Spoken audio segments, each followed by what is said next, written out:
Wow.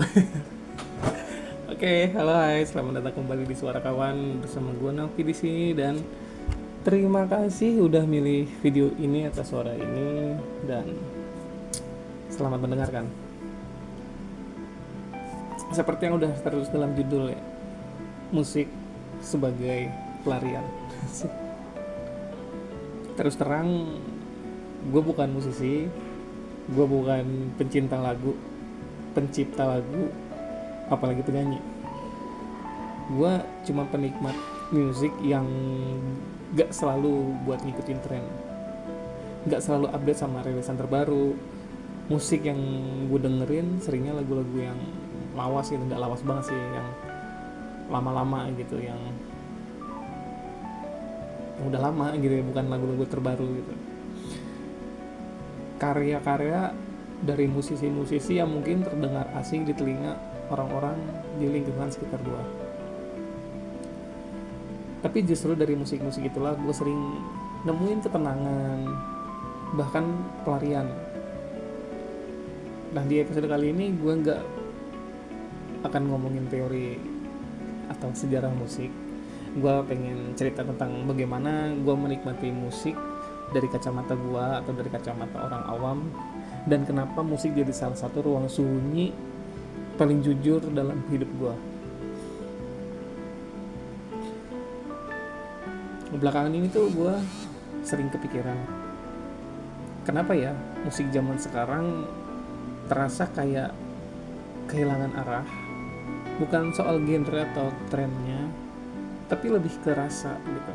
Banyak lagu yang terdengar catchy, terdengar asik gitu ya di telinga, tapi hampa gitu.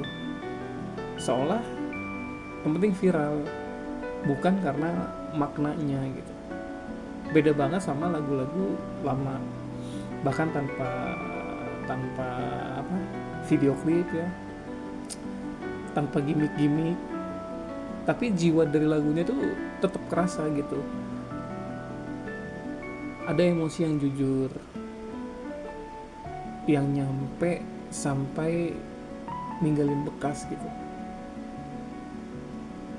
Menurut lo yang mungkin sepemikiran sama gua, mungkin bisa menjelaskan hal tersebut di kolom komentar ya.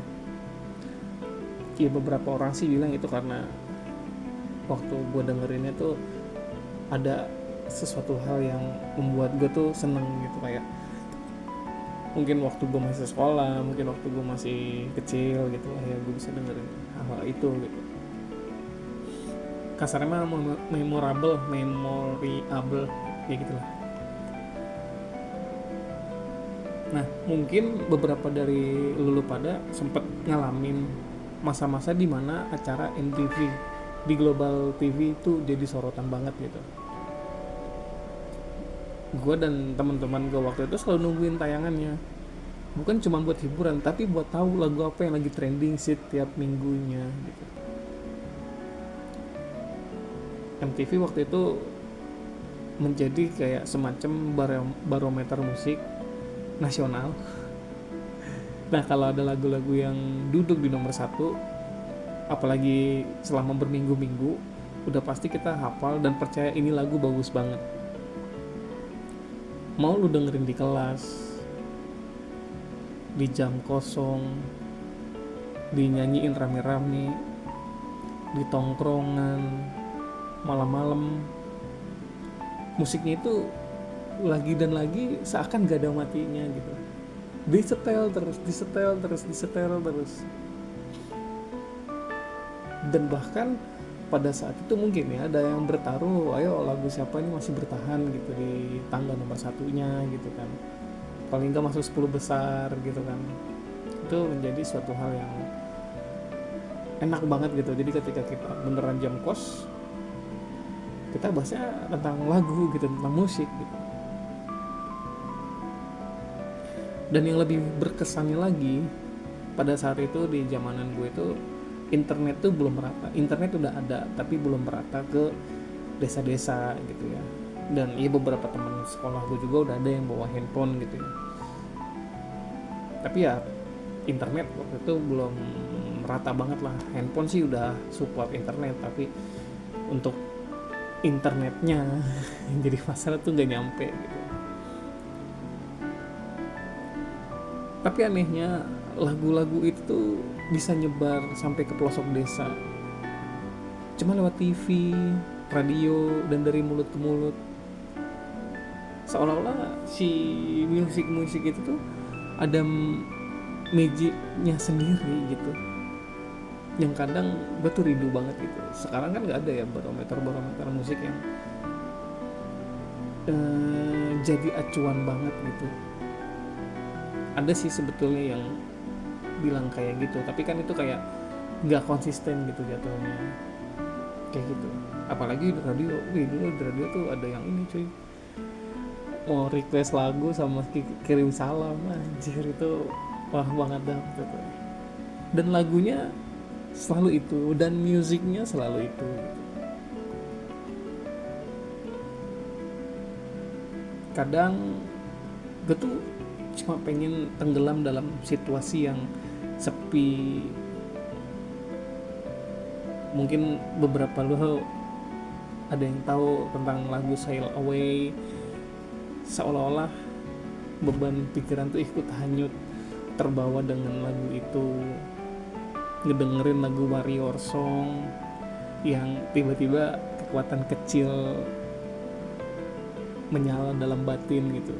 Seolah-olah itu kayak adrenalin rush buat iya lo harus fight gitu. Lagu Mayday, lagu yang memberikan nuansa gue harus lakukan apapun tuh sendiri gitu. Lagu itu nggak cuma jadi suara tapi jadi tempat untuk bersembunyi. Ya anehnya nih, gue bukan pencipta musik, bukan pemain EDM. EDM tuh electric dance music ya, electric dance music. Bahkan gak ngerti teknik produksinya kayak gimana, tapi entah kenapa bisa sampai segitunya gue terhanyut terhadap 3 lagu itu. Nah lagu yang tadi tuh yang kayak Sail Away, Warrior Song, sama Mayday itu dinyanyikan oleh Fat Rat, ya salah satu EDM dunia lah ya. Mungkin buat lo yang asing banget nggak tahu lagunya dan lo punya referensi lagu-lagu yang lo banget gitu.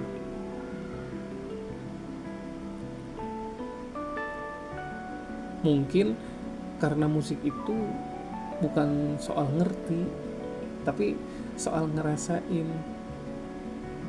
dan ketika musik yang didengar nyambung sama hidup yang lagi dijalanin, rasanya kayak dunia itu kayak nyambungin kita ke sesuatu yang lebih besar, yang gak bisa kita jangkau gitu. Ketika lagu itu menurut gue harus disertakan dengan speaker yang bagus, earphone yang proper. Ya walaupun memang itu cuma alat, tapi beat lagu bisa terdengar jelas dengan alat itu dan ngebawa gue masuk ke dalam lagu itu. Ya perihal lagu kan kita punya selera masing-masing ya. Nah itu 3 lagu tadi itu adalah lagu yang lagi gue suka banget sekarang gitu ya. Mungkin lu punya lagu yang lu banget, mau 1, mau 2, mau 3, mau 10, gak masalah. Kalau gak keberatan tulis di kolom komentar.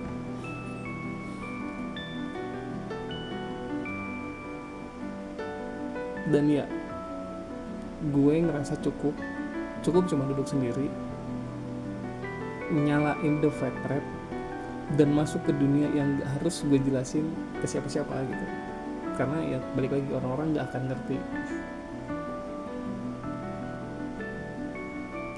Nah salah satu musisi dunia pernah berkata, one good thing about music, when it hits you, you feel no pain. Sorry nih kalau bahasa Inggris gue agak jelek. Itu kata-kata dari Bob Marley, dengan artinya satu hal tentang musik, ketika dia memukul lu gak akan merasakan sakit. Nah kutipan itu bukan cuma puitis tapi juga sangat jujur. Musik itu seperti hujan yang turun di antara langit sampai ke hati yang lagi kering-keringnya. Dia datang tanpa permisi, menyentuh tanpa menyakiti, Kadang justru dari dentuman beat atau melodi yang lembut ada rasa yang gak bisa dijelaskan tapi bisa dimengerti. Di saat hidup sedang berisik-berisik nih dengan ekspektasi, musik mampu hadir jadi ruang awam, jadi pelarian yang gak menghakimi. Mungkin karena itulah musik bisa begitu dalam, karena ketika ia menghantam bukan luka yang terasa, tapi justru penguatan. Musik bikin kita ingat bahwa kita masih punya sisi lembut yang bisa merasakan suatu kepekaan dari sebuah musik.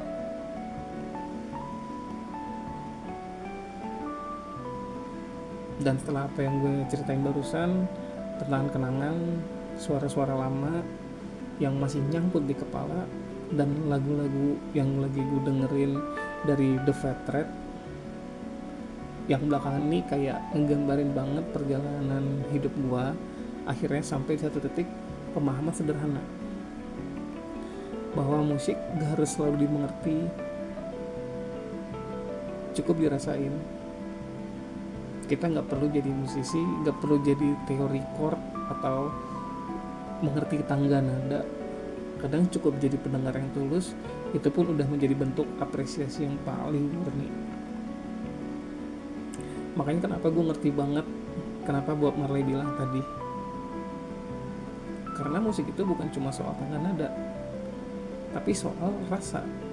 Dan hari ini ketika kehidupan semakin cepat, semakin berisik, semakin menuntut, musik jadi satu-satunya ruang sunyi tempat gua atau lu bisa pulang. Dan harapan gua, kalau lu yang lagi dengerin ini juga lagi capek, lagi ngerasa asing sama diri sendiri, atau lagi ngeraguin arah hidup lu, semoga lu nemuin satu lagu yang bisa nolong lu untuk bertahan. Gak harus lagu baru, gak usah lagu yang lagi viral, yang penting lagu itu bikin lu tuh merasa hidup. Dan kalau boleh jujur, kadang hal itu aja udah cukup. Dan satu hal lagi dari gue, kalau lu dengerin musik atau lagu, usahain denger versi originalnya langsung dari akun resmi si musisi atau penerbitnya, atau apa sih namanya, lisensi ya, dari lisensinya di platform digital ya. Kalau lu mau beli kasetnya, beli kaset yang original gitu. Bukan berarti remix atau cover itu jelek, banyak kok yang bagus-bagus dan kreatif dan gak kalah bagusnya gitu. Tapi dengan dengerin dari sumber resmi, lu bantu ngasih apresiasi langsung ke pembuat aslinya. Karena di balik tiap lagu yang kita nikmatin ada proses panjang yang layak dihargai. Ada darah, ada keringat, ada waktu, dan ada materi yang dihabiskan oleh si musisi itu. Well, itu aja dari gua. Terima kasih buat lo yang udah mau bertahan sampai ke menit ini. Terima kasih juga sudah dengerin. Sekian dari gue. Jangan lupa subscribe dan like, dan tinggalkan jejak di kolom komentar. Sampai jumpa di suara-suara selanjutnya. Dah.